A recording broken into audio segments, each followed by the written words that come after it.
My name is Faith Ingram, and I'm 34 years old. On the morning of our family trip, I stood at the check-in counter at Logan Airport while an agent told me my ticket had been canceled and that my family had already boarded. I checked my phone. One message from my sister sent at 5:52 a.m. "You should be taking care of the kids." Under it was a photo. My twin nieces, 7 years old, sitting alone at a departure gate with their purple backpacks in their laps. No adult anywhere in the frame. I thought that photo was the cruelest thing my sister would ever do to me. I was wrong. It took 8 months for her to come back. And what she asked me for when she finally stood in my kitchen, that's the part nobody believes. Before I tell you what she wanted, you need to hear what she left behind. If stories about standing your ground speak to you, drop a comment below and be sure to subscribe so you never miss one. Now, let me take you back to that counter at Logan.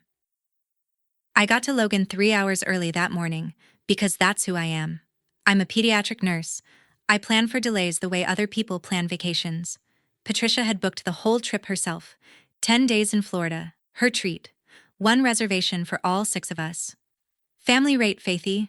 Don't you dare touch your credit card. I had offered twice to book my own seat. She laughed me off both times, and arguing with Patricia was like arguing with a billboard. So on June 14th, I rolled my suitcase up to the counter, handed over my license, and watched the agent's face do something complicated. She typed. She frowned. She typed again.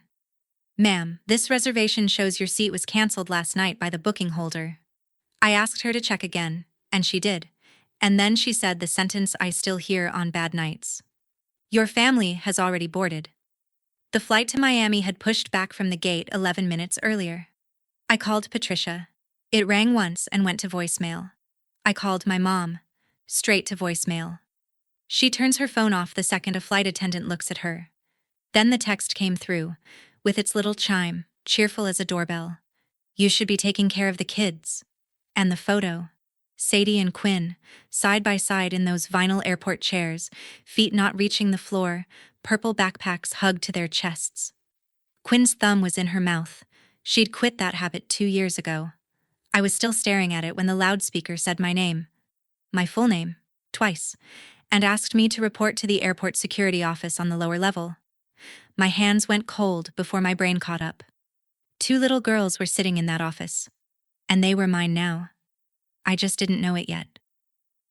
The security office smelled like burnt coffee and floor wax. A state trooper stood by the door, and behind a desk sat my nieces sharing a granola bar somebody had given them. Sadie was talking a mile a minute. To the trooper, to the desk sergeant, to the room. That's what Sadie does when she's terrified. She narrates. Quinn wasn't saying anything at all. She saw me and crossed that office like a swimmer reaching a wall, and her arms went around my waist and locked.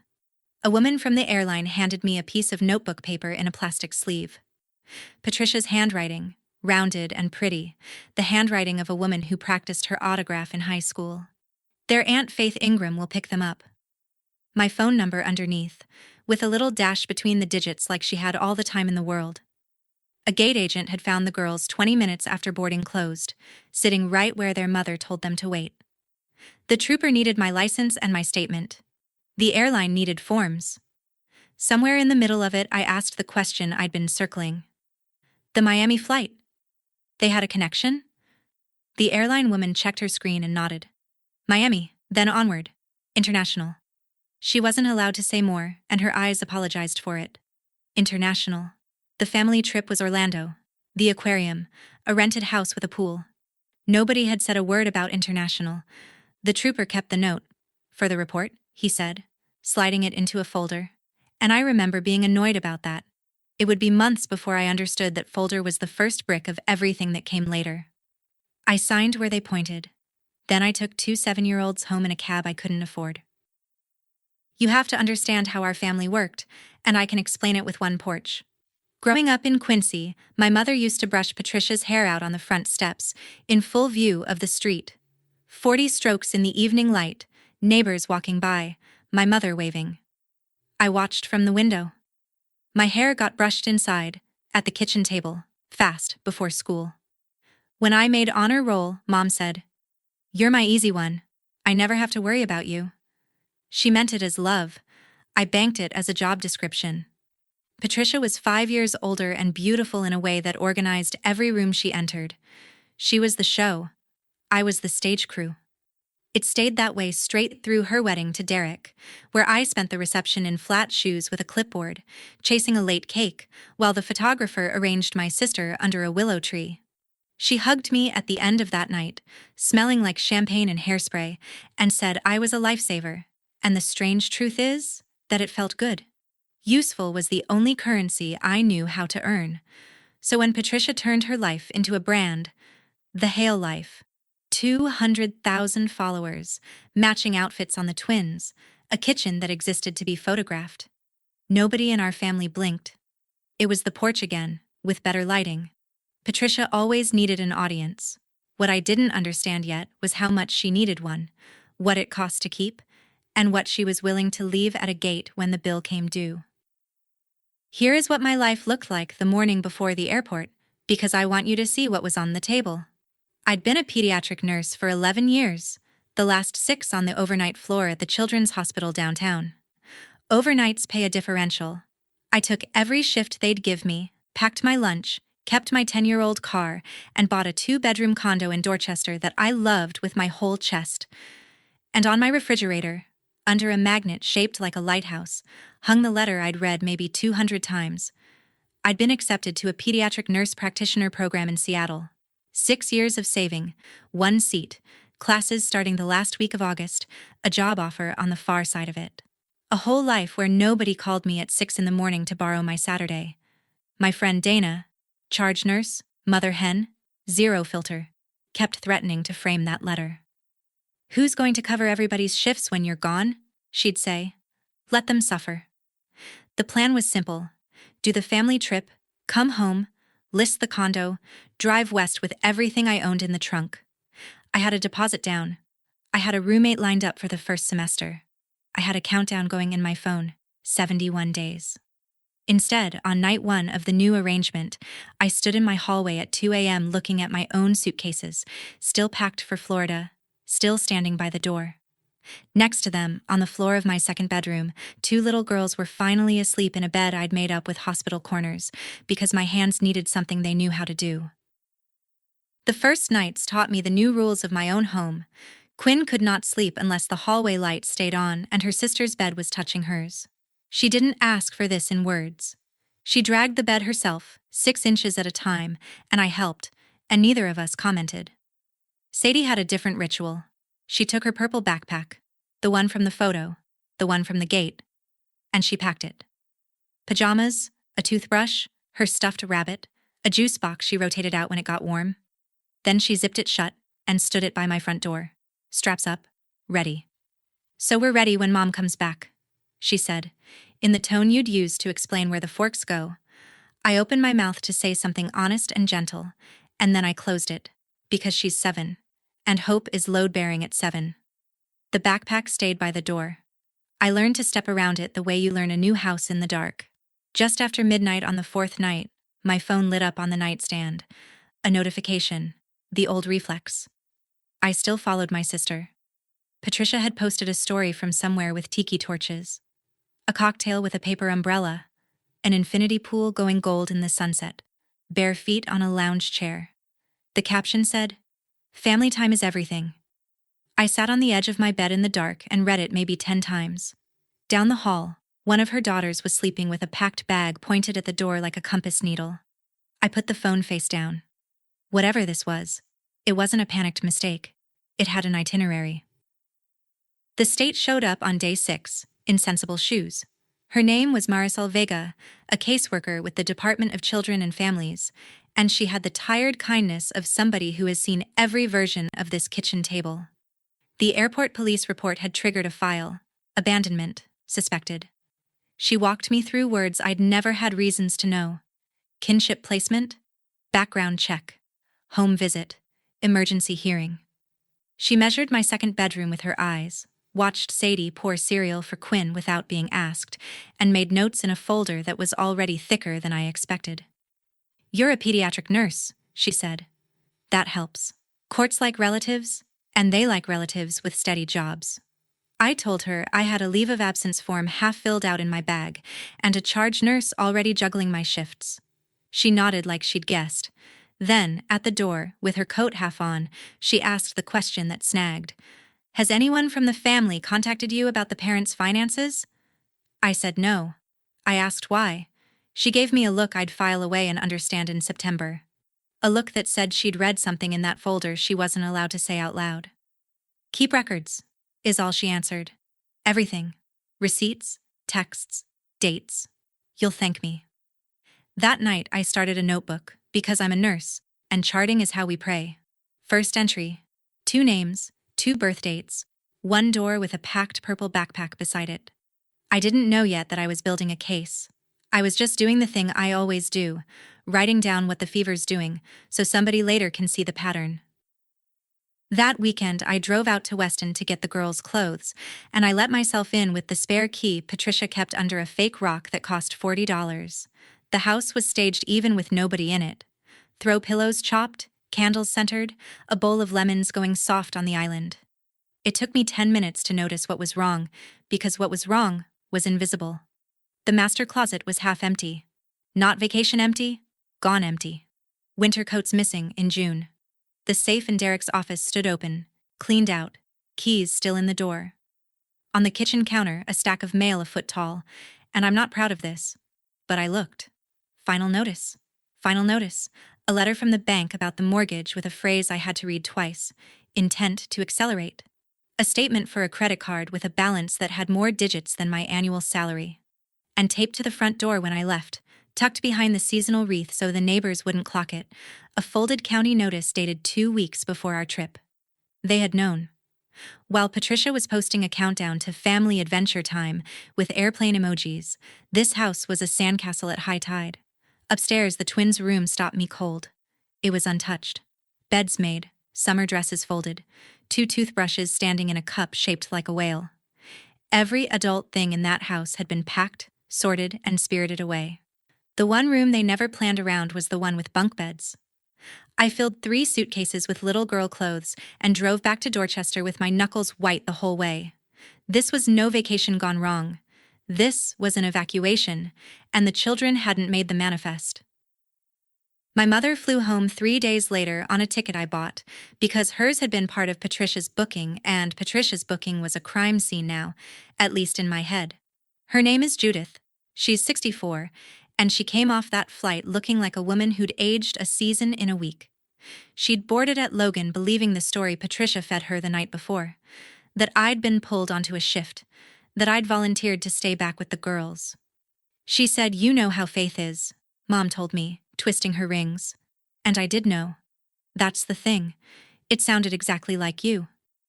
She found out the truth when they landed on the island, and I finally got through to her, and she spent the next 3 days in a hotel room arguing with her older daughter through a locked bedroom door. She wouldn't tell me everything that was said, but when I laid it out for her at my kitchen table, the note in the plastic sleeve, the emptied closets, the stack of final notices, my mother did the thing she has always done. She reached for the shape of the story that hurt least. She panicked, Faith. Whatever's going on with Derek's business, she panicked. People do terrible things when they panic. She's your sister. I said the girls were sleeping 30 feet away, and had her daughter asked about them even once. Mom looked at her hands, and then she said the other thing. The one she said my whole life. The one she thinks is a compliment. Besides, you're good at this. You've always been the strong one. There it was.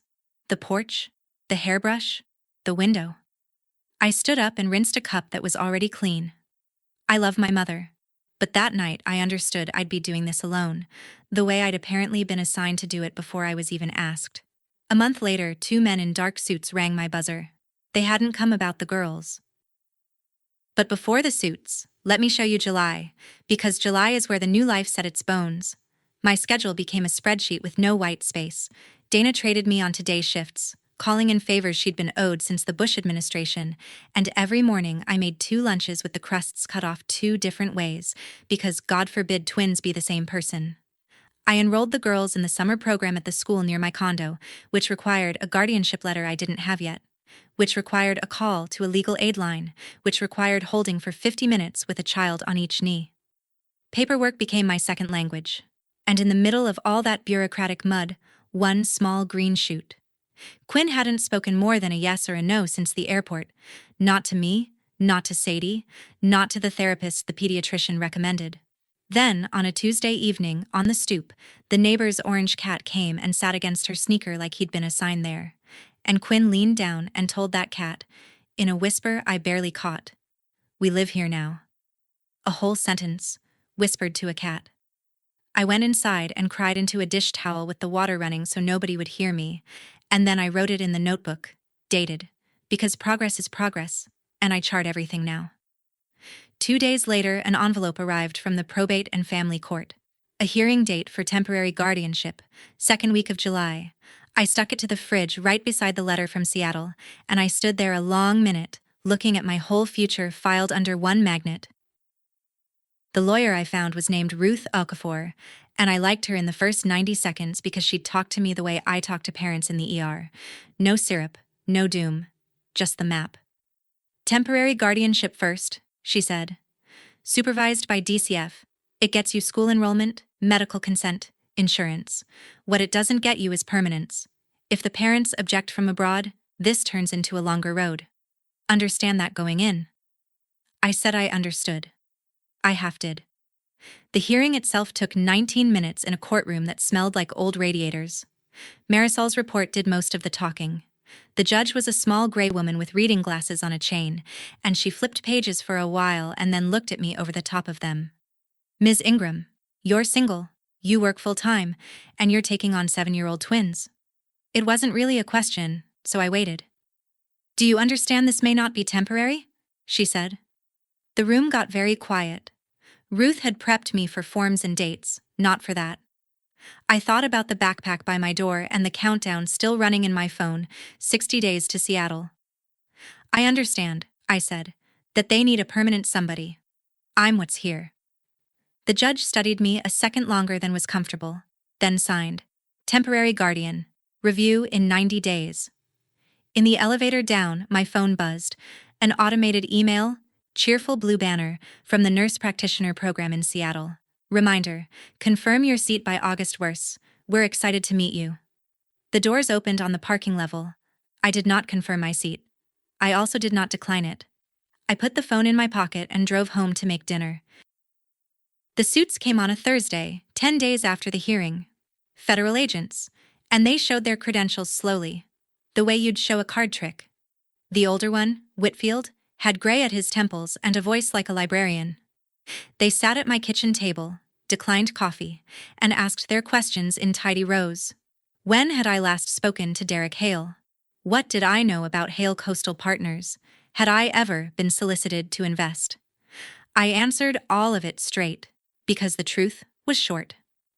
Derek had pitched me once, at Thanksgiving 2 years back.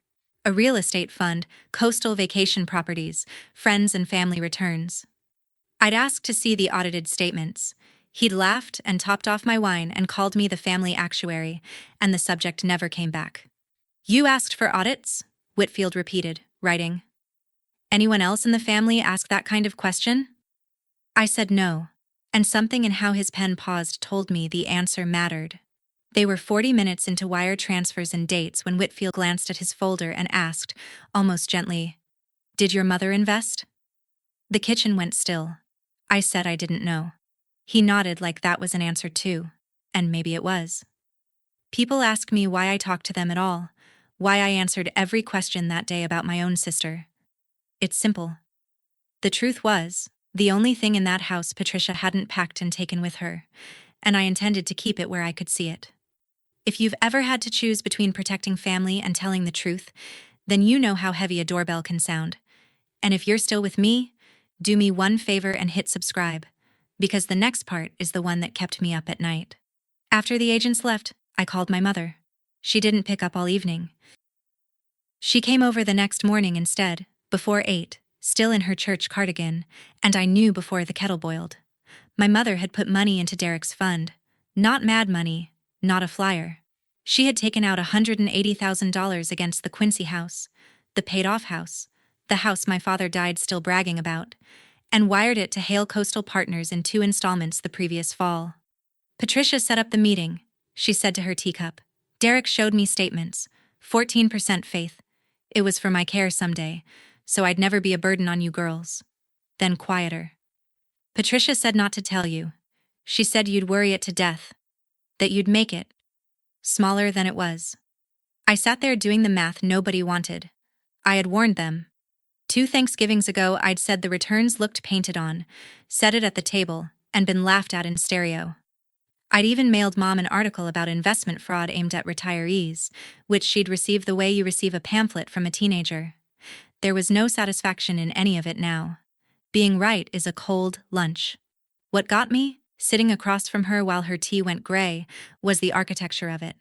Patricia hadn't just taken the money and run, she'd pre-cut the wire that would have tripped the alarm, me, with one sentence about my personality. Don't tell Faith, she worries. My worry was the security system, and my sister had known the code her whole life. Mom left around 9, smaller than her coat. At the door she stopped. There must be an explanation, she said. She needed there to be. Losing the house was one thing. Losing the story of her golden daughter was the thing she couldn't price. 6 weeks in, my condo had reorganized itself around a piece of luggage. The purple backpack still stood by my front door, zipped, straps up, ready. Sadie repacked it every Sunday night, fresh pajamas, the rabbit, a new juice box, and checked on it before bed the way a sentry checks a gate. So we're ready when Mom comes back. She'd stopped saying the sentence out loud. The backpack said it for her. Dana tripped over it one evening bringing casserole and started to move it against the wall, and I heard my own voice come out sharper than I knew I had in me. Leave it. Nobody moves it but Sadie. Because here's what I understood by then, watching that little girl stand watch over a bag. You cannot argue a child out of a door she's decided to keep open. You can only make sure the room behind her is warm while she stands there. So the backpack became house law. Company stepped around it. I vacuumed around it.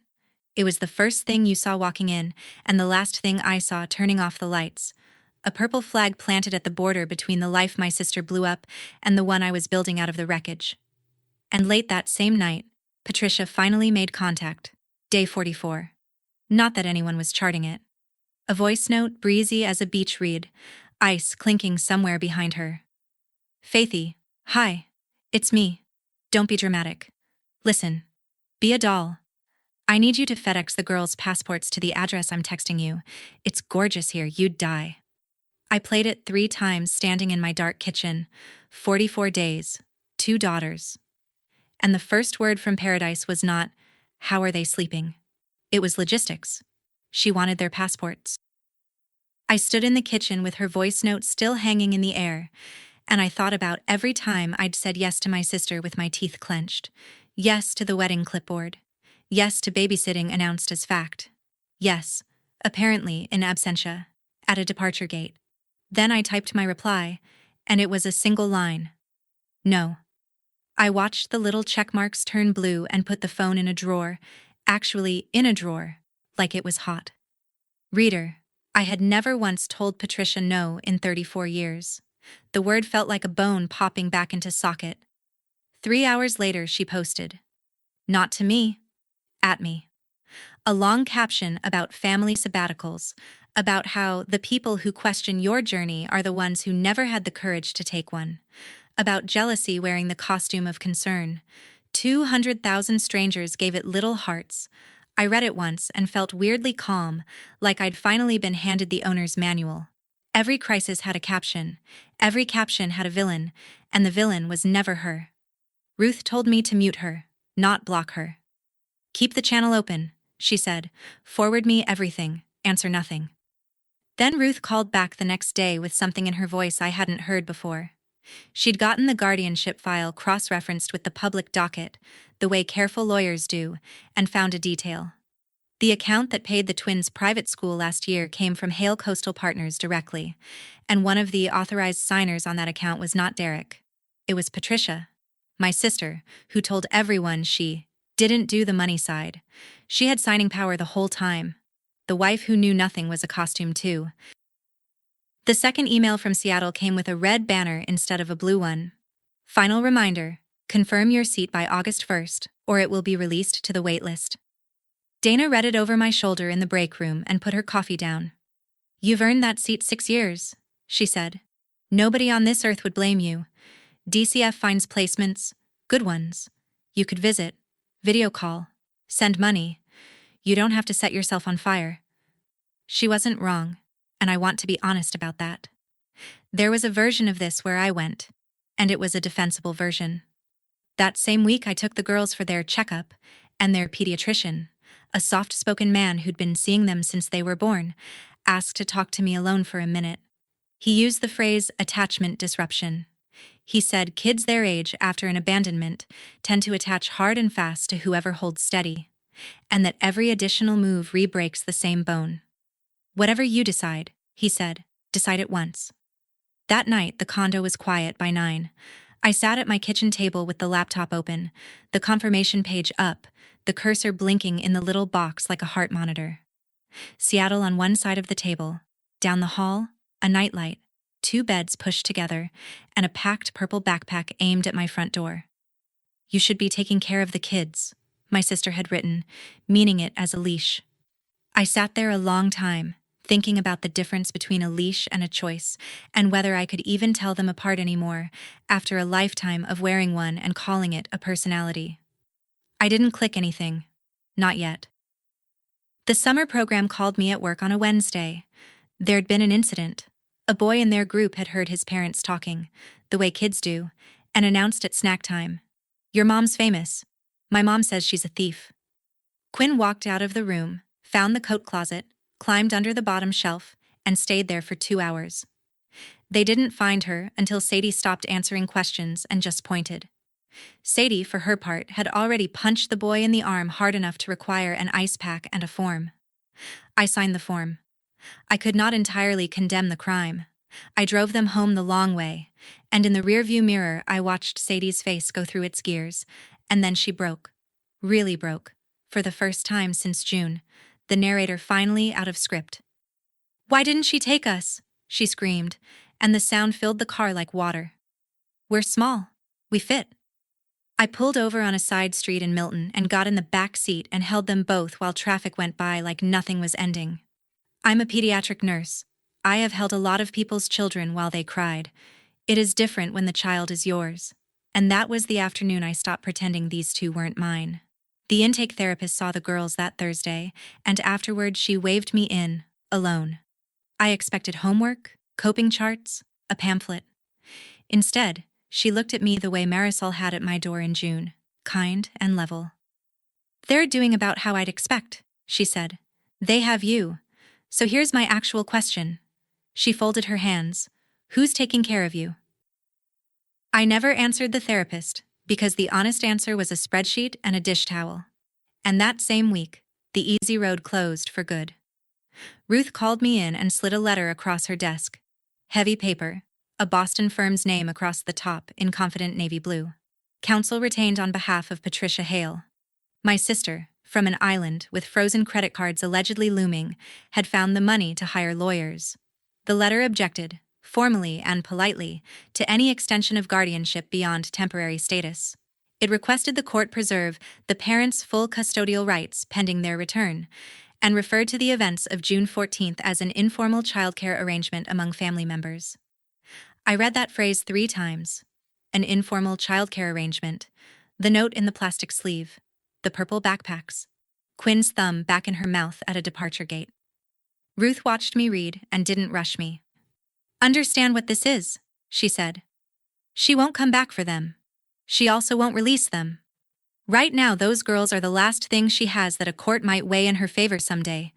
Proof she's a mother. Leverage in a plea. A story to tell. She's keeping the door propped, Faith. Not to walk through it. Just so nobody else can close it." I asked what the long road looked like. Ruth didn't dress it up. Contested guardianship review in the fall. If the criminal case broke the right way, a petition to terminate parental rights? Abandonment? Unfitness? Then adoption. A year at best. Longer if Patricia fought from a distance, and Patricia had never not fought for an audience. "One more thing," Ruth said, tapping the letter. "Save this. Someday it may prove she knew exactly where her children were and chose the beach." On July 31st, the last day, I worked a day shift, picked up the girls, made tacos, supervised a bath negotiation worthy of the UN, and read 2 chapters of a book about a mouse with a motorcycle. Then, with the condo asleep, I sat down at the kitchen table, opened the laptop, and wrote 4 sentences to the program director in Seattle. I thanked her. I withdrew. I asked that my seat go to someone on the wait list with time to plan. I hit send at 11:41 p.m., 19 minutes ahead of a deadline I'd been staring down for a month. No drumroll. The refrigerator hummed. Somewhere outside, a car went by with its windows down, playing something with horns in it. I lost the deposit. $2,500. Gone the way money goes. The seat itself was gone by morning, confirmed by a form reply with a smiley face in it that I choose not to describe further. I told no one for 3 days, not even Dana, because I could not stand to hear it argued with, in either direction. Here's what I did instead. I took the acceptance letter down off the fridge, and I put up the girls' back-to-school checklist and the card for their next dentist appointment, under the same lighthouse magnet. Even trade, said the magnet. I stood there and let it be true and untrue at the same time. I want to tell you I felt pure and certain. I felt like a woman who had just torn up a map she'd spent 6 years drawing, on behalf of 2 kids who might be reclaimed like baggage by a stranger with a caption for every occasion. I told myself I chose it. Some nights, for a while, I still checked the math on that. But when I turned off the kitchen light, the purple backpack was standing at the door, and for the first time it didn't look like it was pointed out. It looked like it was guarding in. In September, the other shoe dropped in a federal courthouse, and the name on the indictment wasn't only Derek's. Dana found out about Seattle from a mutual friend in scheduling, and she didn't speak to me for a day and a half, which for Dana is a silent retreat. When she finally cornered me by the med cart, she had her arms crossed. "You didn't even let me fight you on it." I told her the truth, which I'd only just figured out myself. Being volunteered and volunteering are different countries, I said. I've lived my whole life in the first one. I finally moved. She looked at me a long second, then uncrossed her arms and said she was bringing casserole Sunday, and I could not stop her. Which is Dana, for I love you. And the house? The house found its rhythm. Dinner at 6:30, homework at the kitchen table, baths, the mouse, and his motorcycle. Quinn started talking again, to people now, not just the cat.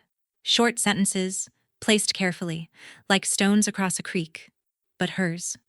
Sadie's teacher sent home a note that said, "Natural leader," which we both knew was teacher speak for bossy, and I framed it anyway. On a Tuesday in mid-September, the rhythm hiccuped.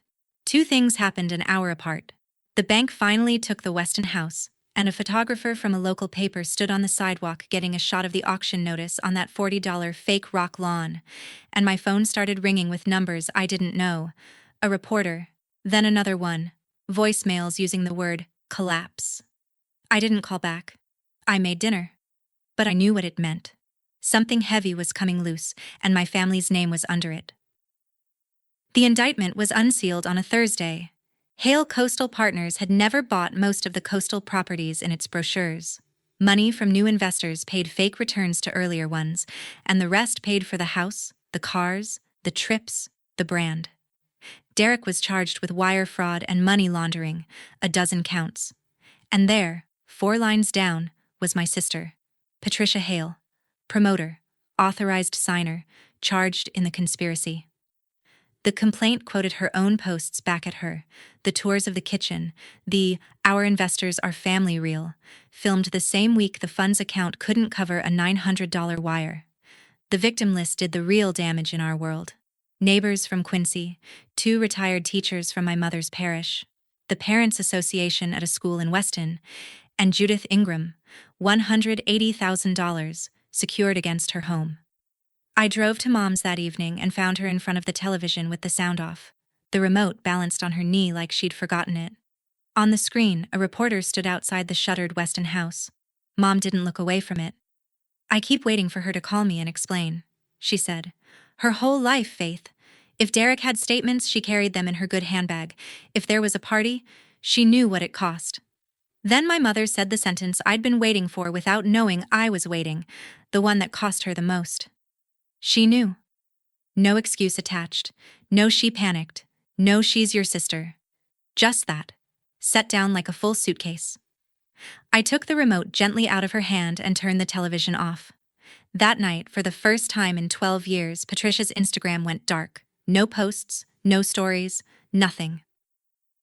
The next voice note from my sister arrived in October, and the beach was gone from her voice. No ice clinking, no faithy, low and fast, almost a whisper like someone talking in a stairwell. I need you to wire me $4,000. I know you have it. You always have it. You've been saving since you were 9. It's for the girls' sake, Faith. Their mother cannot be seen begging. Do you understand what that does to them? To their name? I stood at my kitchen window and listened to it twice, and what struck me wasn't the ask. It was the grammar. Cannot be seen begging. Even now, with the fund gutted and the house gone and federal charges pinned to her name like a corsage, the verb that mattered to my sister was seen. Not be. Seen. I didn't answer. I forwarded it to Ruth, logged it in the notebook, dated, and went back to quizzing Sadie on spelling words. Here's the thing I want to say to you, watching this, because I know some of you have your own Patricia. 8 months earlier, a single call from my sister could reorganize my entire week. Now her voice was weather, something I noted and dressed for. If you've ever finally stopped orbiting someone, you know that silence isn't cruelty, it's gravity, going back to its rightful owner. Drop a comment if you've been there, and hit subscribe if you haven't, because what my sister did next, I truly never saw coming.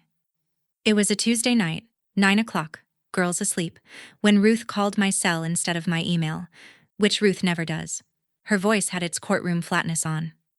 Are you sitting down? She said. It's Derek. Derek had been detained on the island. He'd tried to renew a visa that was past renewing, with a federal warrant sitting in the system like a tripwire, and immigration officers walked him out of a government office in flip-flops. The island, it turned out, had no appetite for hosting Americans on a fraud indictment. Within weeks, both of their entry permissions were revoked. The accounts were frozen, all of them, down to the one that had been paying the Boston lawyers. Ruth summarized the situation with the driest sentence I've ever heard billed by the hour. Paradise has a checkout time. Derek went into custody to await transfer back to the States, and Patricia went quiet. Fully quiet for the first time in her adult life. Her own lawyers couldn't raise her for 3 weeks. No posts, no voice notes, no counsel calls. My mother lit a candle at church, and I want you to sit with the absurdity of that. A woman who lost her retirement to her daughter, lighting a candle for her. I didn't light anything. I checked homework and worked my shifts, and watched the door of it all, because I knew my sister. Silence from Patricia was never absence. Silence was backstage. Somewhere on that island, in whatever room was left to her, with no audience, no money, and no Derek, my sister was doing the thing she did best. Deciding what the next scene would be. And the only stage she had left, the only set she hadn't burned, was standing in my hallway in Dorchester with a purple backpack by the door. While my sister planned her next act, her daughters kept quietly outgrowing the last one. Halloween came, and Quinn wanted to be a nurse, like Aunt Faith, but for kids, which is in fact my exact job, and I did not correct her because I was too busy having something in my eye. Sadie went as an astronaut and took the helmet off within a block, informing me that space was overrated but candy was real. In November, Quinn's class had show and tell, and she stood up in front of 19 children. This is the girl who spent June under a coat closet shelf, and held up a picture she'd drawn and said, "This is my aunt. She fixes kids at night. We live at her house, and my bed is by the window." Her teacher emailed me that afternoon because she thought I'd want to know, and she was right. The drawing came home in a folder and went up on the refrigerator, crayon on construction paper, 3 stick figures and a cat we don't own, titled in ferocious capitals, Aunt Faith's house. It hangs at kid height, because that's who it belongs to. I want to be honest with you, though, about what healing actually looks like. That same week, Sadie repacked the purple backpack on Sunday night. Same as every Sunday, fresh juice box, rabbit on top, zipped it, and stood it by the door. Progress isn't a straight line. It's a drawing on the fridge and a packed bag by the door, in the same apartment, held by the same small, stubborn heart. In early December, Marisol came by with news. The state was changing the goal of the case. The new word in the file was permanency. Ruth laid the road out on her whiteboard like a nurse walking a family through a surgery. With the indictment public, with Derek in custody, and Patricia unreachable even to her own counsel, with the June airport report, the connecting international tickets, the packed closets, and with that letter from her lawyers, dated and signed, proving she'd known for months exactly where her daughters were and had chosen not to come back for them. There were now grounds to petition for termination of parental rights. Abandonment, unfitness. After that, adoption. Her own objection letter is the rope, Ruth said. She wrote to a court to keep the door propped open, and in doing so, she confirmed she was never walking through it. My 8 months of charting mattered too, it turned out. The notebook, the receipts, the school forms, the therapy logs, every pediatric appointment kept and dated. Not one line of it had been written to impress a judge. That, Ruth said, is exactly what impresses a judge. I signed the petition on a Tuesday afternoon in December, in Ruth's office, with a pen from a bank that no longer existed. My signature is nothing like my sister's. Hers is a performance, all loops, built to be photographed at book signings that never happened. Mine looks like a heart rate, but mine keeps its promises, and now it was on file. Ruth capped the pen and gave me the warning label. If she comes back and contests this, it gets long and it gets ugly. She'll be fighting for her sentencing profile, not for the girls, which means she'll fight like it's her life, because it is. I said I understood. This time, I actually did. 9 weeks later, my sister came home. Ruth called on a gray Tuesday in February. Patricia had landed at Logan the night before, surrendered at the airport by arrangement, processed, arraigned, and released on conditions. Passport gone, travel restricted, ankle monitor under the winter boots. Her new criminal lawyer had negotiated the return once the island stopped being hospitable and the money stopped being money. There was no perp walk on the news, which I suspect cost her something to arrange, or maybe there was just nothing left to pay for one with. My mother called an hour later, breathless, cycling between relief and dread in the space of single sentences. She's home. She's safe. Faith. She wants to see the girls. I was standing in my living room when she said it, watching Sadie and Quinn build something ambitious out of Lego on the rug, a tower with a wing coming off it at an angle engineering would not forgive.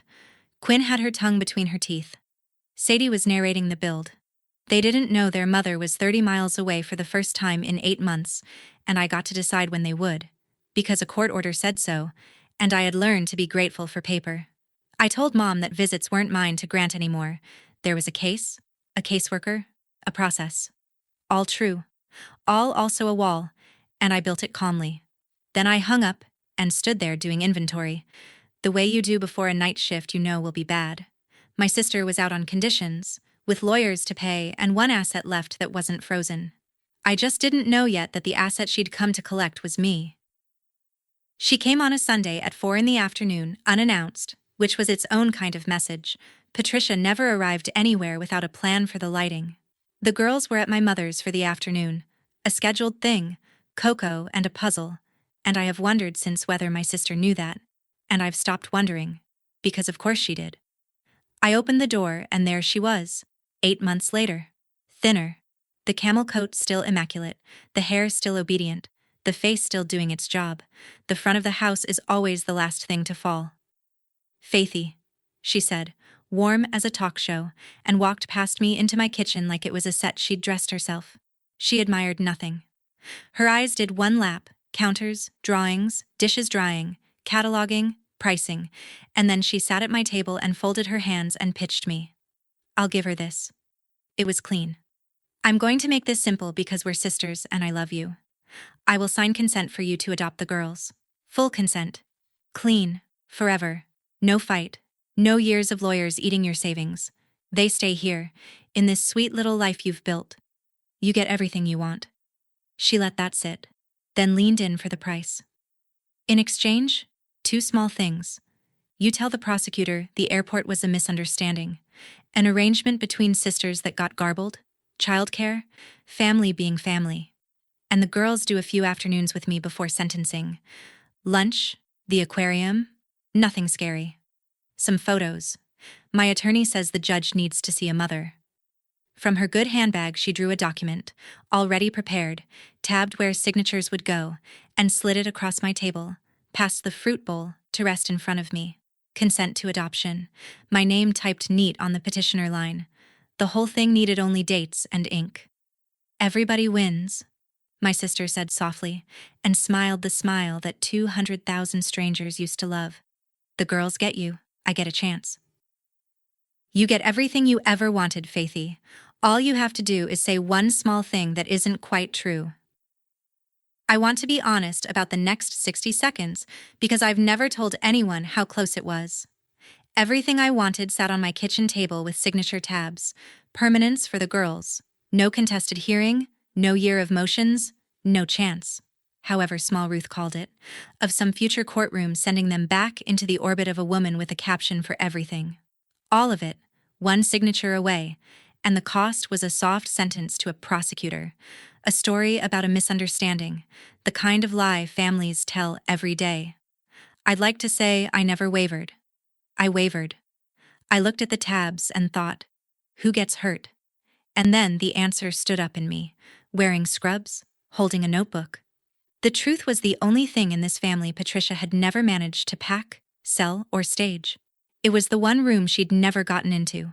If I lent it to her now, rented it, even once, even softly, then every dinner I put on this table for the next 40 years would be furniture in one of her productions, and the girls would grow up inside the lesson without ever being taught it out loud, that the truth is a prop, that love photographs best from the right angle, that everything is for sale to family. They had already been left at a gate by that lesson. I would not enroll them in it twice. No, I said. Quiet, level, the voice I use at 3 a.m. to tell parents hard things. I won't lie to a prosecutor for you, and I won't rent the girls to your camera. I slid the document back across the table, past the fruit bowl, undated, unsigned. I'll take the long road. The petition's filed. You can fight it, and I'll be there every hearing, on time, with 8 months of Tuesdays in a notebook. That's what I've got, Patricia. Tuesdays. Turns out they hold up. My sister blinked, and I watched the performance stall. The first unscripted second I'd seen on that face since June. Then her voice climbed. Do you know what they'll do to me? The nail of her index finger started tapping the table. Tap, tap, tap. A metronome losing its mind. And that was the moment we both heard the key in my front door. My mother has a key for emergencies, and to be fair, Coco running out at halftime of a puzzle qualifies at 7 years old. She came in ahead of the girls, calling my name, and stopped short in the hallway. Sadie and Quinn came hands around her, mittens still on, cheeks red from the cold. And stopped too. The apartment went very still. 8 months. There stood their mother, camel coat, perfect hair, half risen from her chair with her arms already opening for a scene we could all feel her framing. Neither girl moved toward her. Sadie stepped in closer to my hip, and her mittened hand found my hand and held on, and she looked up at me, and asked, "Is she staying for dinner?" Not mom's here, not a running hug, a scheduling question, addressed to the management. And then Quinn, my Quinn, who once went whole weeks without a sentence, looked at the woman in the camel coat and gave her one, complete, polite, and final. This is Aunt Faith's house. I watched it land. I watched my sister's eyes go from her daughters to the refrigerator, to the crayon drawing at kid height, 3 stick figures and a cat we don't own, Aunt Faith's house in ferocious capitals, and then past it, down the hall, to the front door she'd walked through, where a purple backpack stood zipped and ready, straps up, the way it had stood for 8 months. She knew that backpack. She'd bought it. She'd photographed it on a first day of school post with a caption about wings. I watched my sister understand, in one long, unphotographable second, what it was doing by my door. That a 7-year-old had kept a bag packed for her, every Sunday night, juice box rotated fresh, for 240 days. And that the child holding my hand right now was the one who had finally stopped mentioning it. Her face went pale. Not sentencing pale. Not frozen accounts pale. Pale like a woman doing arithmetic she cannot make come out, subtracting an audience that has left the theater. You were right about one thing, Patricia, I said, and I kept my voice the way I keep it in the worst rooms, even and low. Someone should be taking care of the kids. She looked at the window. Dark outside, kitchen bright inside. The glass gave her back her own reflection, and I watched her hand rise on autopilot and fix a strand of hair that was already perfect. Mom always said people only love what they can see, she said, barely out loud, to the glass, to the hair, to whoever was left in the cheap seats. For one breath she was 14 again on a porch, being brushed for the neighbors, and I felt the old ache reach for her. Then she picked up her handbag, left the consent form on my table, and walked out past the backpack without looking down at it. The door clicked. Nobody chased her. I told the prosecutor the truth, which took 11 minutes and changed nothing about the weather. Whitfield walked me out afterward and shook my hand like a librarian returning a book. The case never needed me to be a hero, and I'd stopped auditioning for that job anyway. The evidence did what evidence does.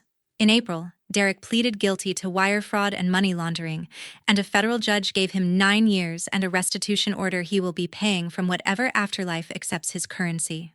Patricia's lawyers read the same file everyone else did: the signing authority, the quoted captions, the investor list with her mother's name on it.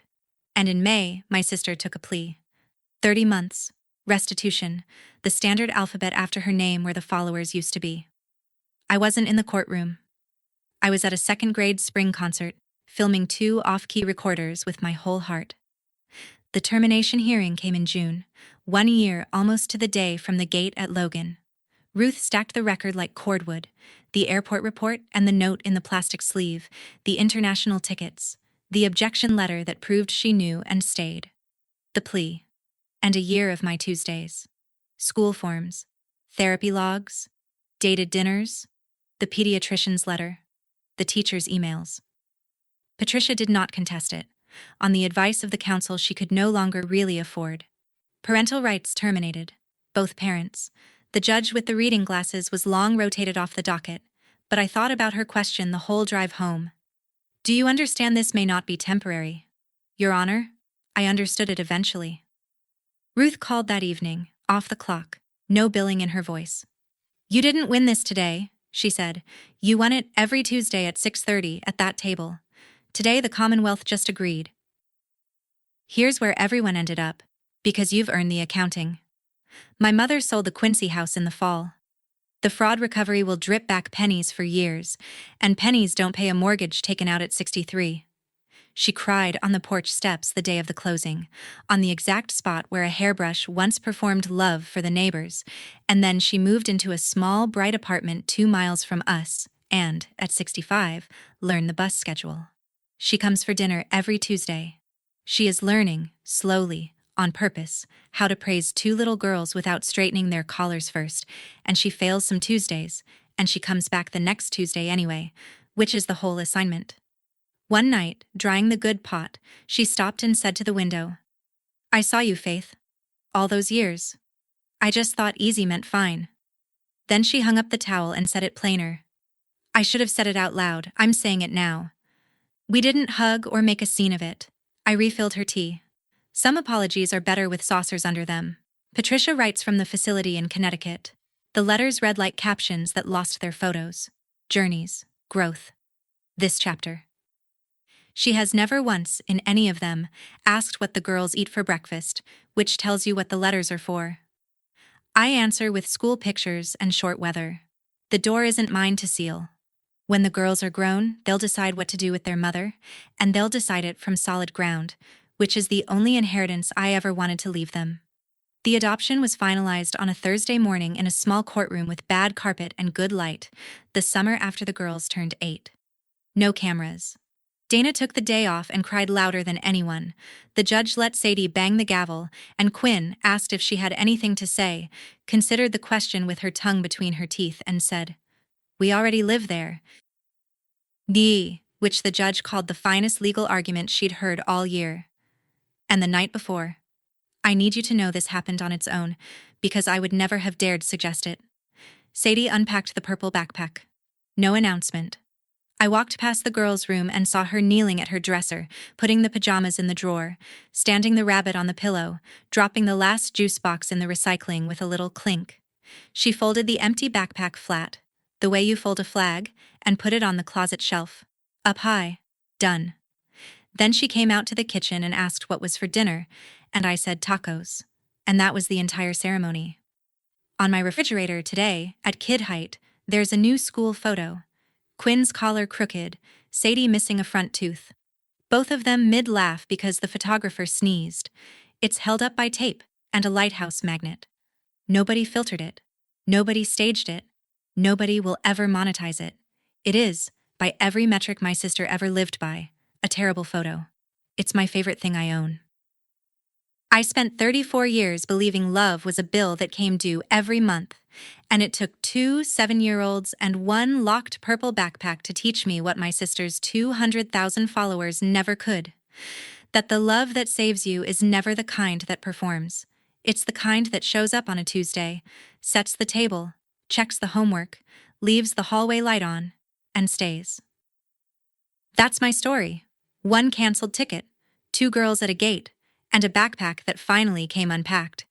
If this reminded you of someone who shows up quietly, for the kids, for the family, for you, send them this video and tell them you see them. Drop a comment with where you're listening from. Hit subscribe so you never miss a story, and I'll see you in the next one.